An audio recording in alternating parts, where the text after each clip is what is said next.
Alright, hello everyone and welcome back to my Sonic Adventure 2 stage tutorials for Hero Story. I've already had one look at Prison Lane, where I just looked at beginner strats showing how to get approximately a 2-minute time with not much other than looking at destroying the enemies quickly. But there was no real movement tech in that, and movement tech is going to come instead in this intermediate tutorial, where as well as destroying enemies quickly, we're going to look at how to start moving through the stage more quickly by just looking at Tails' fundamental movement mechanics. So let's have a crack at this. So pretty standard fare as usual. If you're an intermediate-ish player, you should know about jumping around corners to try and conserve your momentum. Hopefully not slow down everywhere.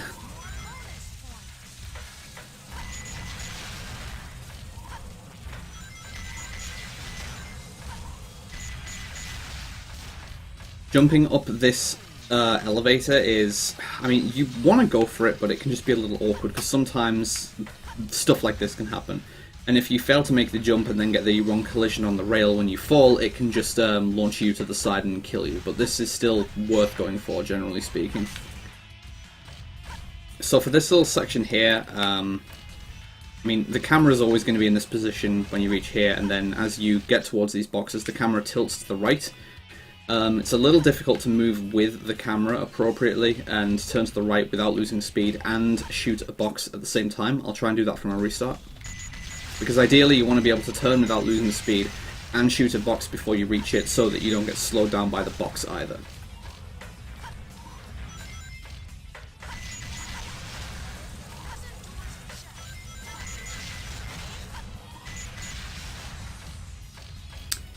Slow. And that's what I mean by getting a bad collision there. So that's really how that section ideally wants to go. If you can break the box like that and just go through without losing any speed there. Once you're on this elevator, you can pretty much just wait until the elevator begins to rise, and then you can immediately jump off it, because this section that I'm currently standing on here, it's not solid from underneath. Nice camera. Let's just break these boxes to improve visibility. So what I mean is, once this starts rising, you can just move forward and then jump through the bottom of the floor, and you'll just rise straight through it. But we'll see that in action here. Exactly like that. That's very consistent, as long as you don't go too early. And I think you can still afford to go pretty early. Yeah, it's very easy to clip through that floor. When you're reaching the end of this section, you just want to be holding like up left towards the wall and hopefully try and grab hits on the enemies early before you come to the end of the section, but this is quite an awkward set of lock-ons to get, I think. Yeah, like right there. So, gate hops in this stage are definitely a thing. So you have the two enemies that are going to fall here, who guard this gate that's in front of me here. This is going to fall once the enemies are destroyed. Ideally, you want to hop onto the gate as it's falling, and then hop onto just the wall on the right-hand side and continue on without needing to take the mini-elevator at the bottom of the next room. The problem with executing this is the beetle enemy that comes along from the exit of the room, flies through the air, and fires a shot towards you. That shot can very easily snipe you. And the easiest way to deal with that is just to destroy the beetle itself, because one of the quirks of this game is that when you have enemies that fire projectiles like beetles, firing shots or dropping bombs, when the enemy that spawned the shots is destroyed, the game just despawns the shot. So, for example, the shot was destroyed, but I also then got the beetle. If the beetle had just been destroyed on its own, then the shot would have just disappeared as well, just flat out wouldn't have hit me. And yeah, I'm not going to make that elevator skip. We'll see it when I actually go through the stage in one segment though. So what I'm typically trying to do as much as possible is go through each opening gate with momentum. And to do that, you typically need to approach a lot of them by slowing down a little bit, actually. Not with this one, because it opens super early. But with a lot of gates, like say with this one here, I need to wait until it's opened far enough, otherwise I would have just walked straight into it and lost momentum. You can cut your momentum a little bit by jumping, since your airspeed is a little lower than your ground speed, or you can just get a feel for how long you need to wait before going. It really applies to this door here, since you are very close to it before you progress.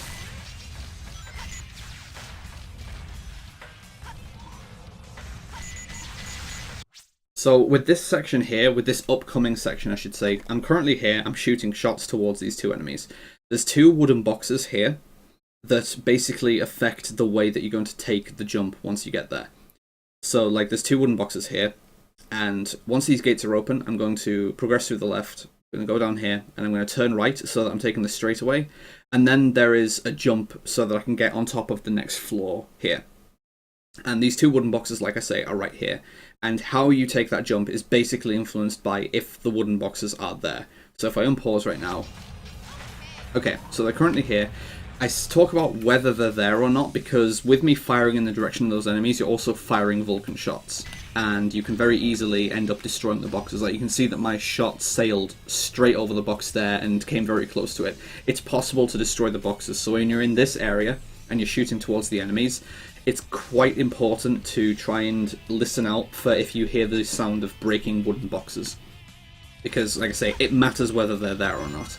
Because if I'm assuming that the boxes are not going to be there, if I'm one of the players who just assumes that I broke the boxes, then I'm going to need to jump at a different time. Because if I jump too late, then, you know, I'm jumping against the boxes. And typically, if the boxes aren't there, you'd want to jump, like, somewhere around here just to get on top of the...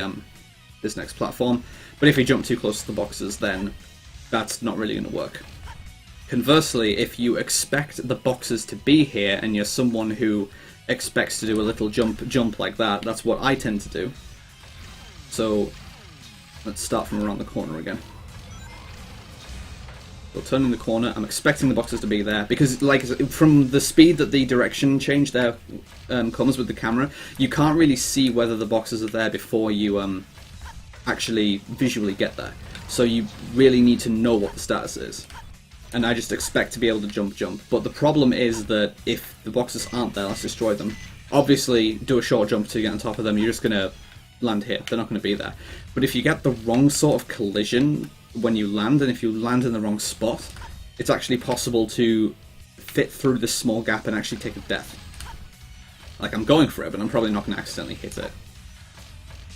But it is possible to die here by jumping and just going straight through this little gap.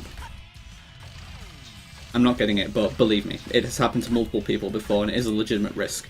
So you need to be very aware of what's happening there.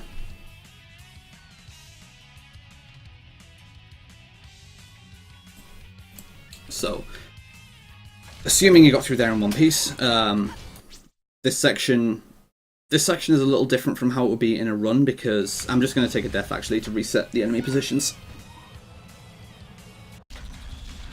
So we're starting from a little far back, but it's going to be well worth demonstrating all in one go. Because the position of the enemies kind of influences what you're aiming to do once you reach that tall elevator.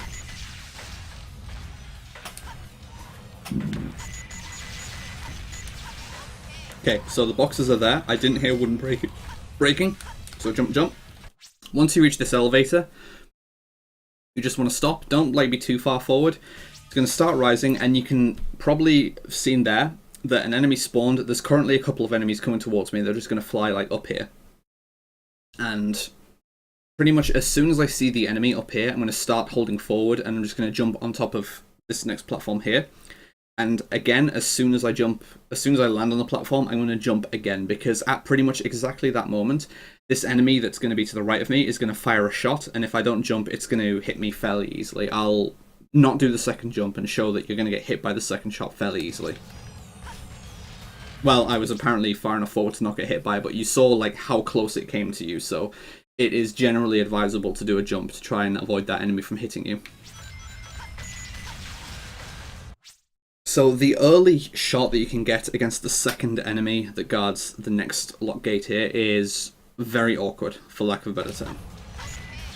So I've got this first enemy. Thankfully the blaster didn't destroy this enemy. This is the one I'm talking about. You can get this enemy from way over here, but it's really awkward. So I've got it there.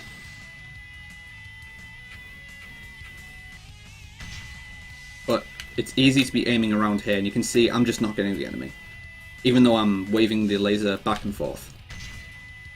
And again, not getting it. Jumping, and I only got it after a while.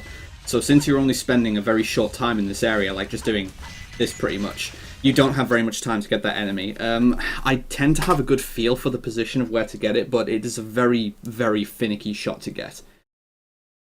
There's also some early shots you can get through this wall here, but that tends to be more of an advanced trick, and instead I find that those shots are much easier to get from here. Like you can see here, I'm just basically holding up left, and you can get these enemies that are guarding this next gate relatively easily. So destroy the enemy there. So once these 3 enemies in particular are dead, this gate will start to descend. And if you get them quickly, you can pretty much just jump onto the gate as it's descending without really stopping, and then just do a elevator skip, well, a gate hop jump onto the platform on the right. So didn't exactly go as planned there since I was pausing to demonstrate, but when I go through the stage, I'll demonstrate exactly how that works. And then when this last gate is opening, it opens very slowly, so you want to back off as I'm doing here, and then try and do a pivot turn, which is performed by simply going from one direction on the control stick to the opposite direction immediately. So I'm holding straight down on the control stick, and then you want to go from straight down to straight up. If you get too much sideways directional input between that, you won't do a pivot turn. Like, that is a pivot turn. You can see that he just goes straight from up to down, and that is an example of a non-pivot turn, where, yeah, you can see that Tails physically turns before that. Whereas with a pivot turn, you'll just go straight from up to down, and you'll maintain a lot of speed. Well, you'll slow down first, but you'll rapidly accelerate in the other direction, whereas with a non-pivot turn, you don't have that immediate acceleration to the opposite direction.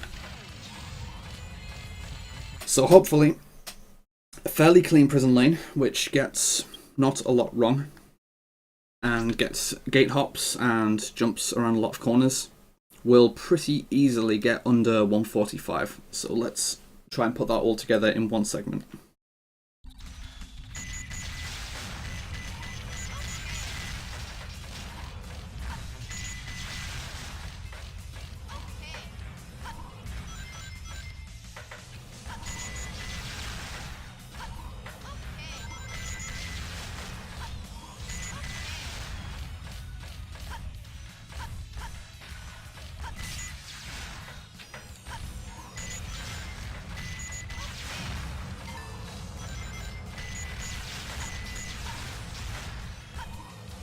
Destroyed too many enemies there, that's fine. So this basically simulates missing one gate hop, and 145 should still be not too difficult to get from here.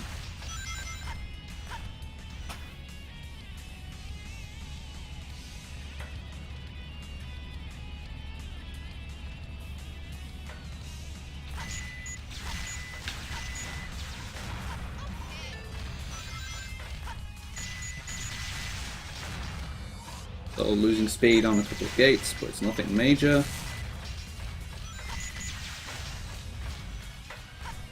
So let's pay attention to if the boxes are there. Yes, they are. I'm going to do 2 short hops. Jump to avoid that laser. Go for the 2 lock-ons here. And miss one, it's fine.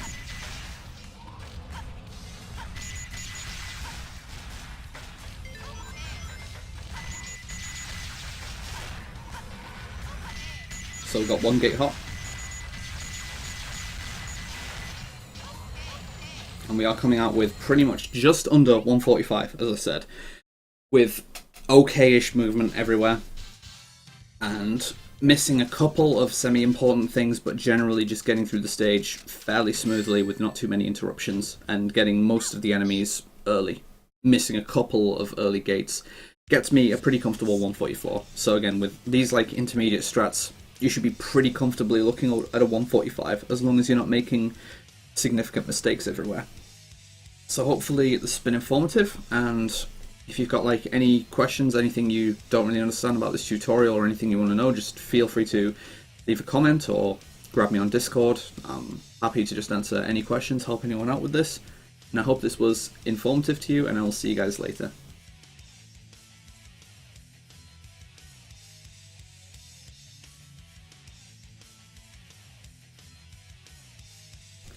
Alright, I think I'm actually going to do a speedrun now. But I don't think those were too bad.